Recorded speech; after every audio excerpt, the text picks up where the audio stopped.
Welcome to harvest time on Old Mission Peninsula in northern Michigan. Here in the vineyard, there's a lot of stuff going on.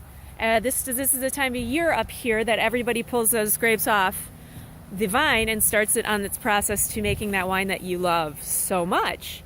This particular vineyard is not. It's very young. It's about a 2-year-old vineyard, so there's no harvest going on here. I, in fact, cut all the grapes off early in the season like a crazy person, but there's good reason for it.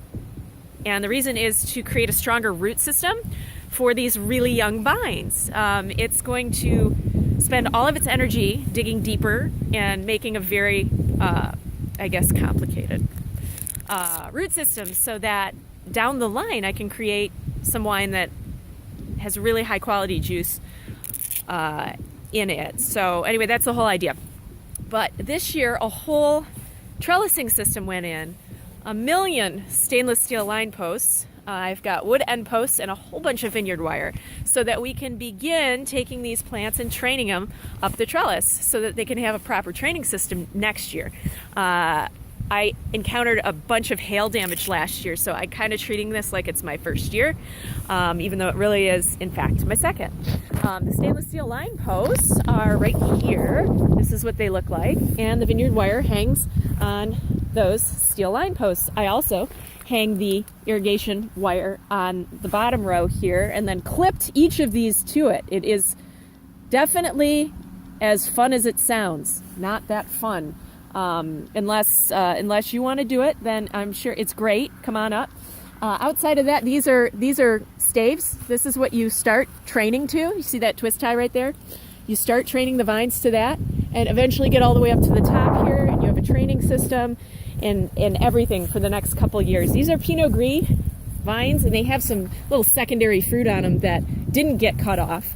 Like down here, there's some Pinot Gris right here. I know, Pinot Grigio, as you might have heard, is a white, and these are actually kind of purple-looking grapes.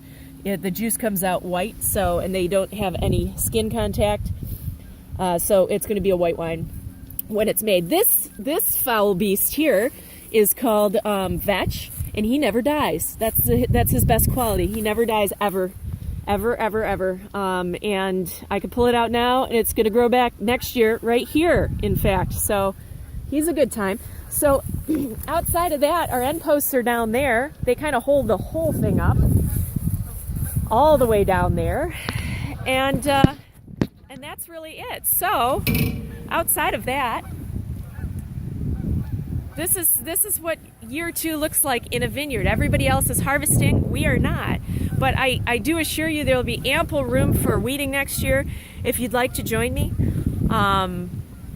Nobody's filled up a spot yet, which is really encouraging. So it's just going to be me out here, which is great. I need alone time, so with Vetch. So anyway, have a wonderful day. Have a great fall.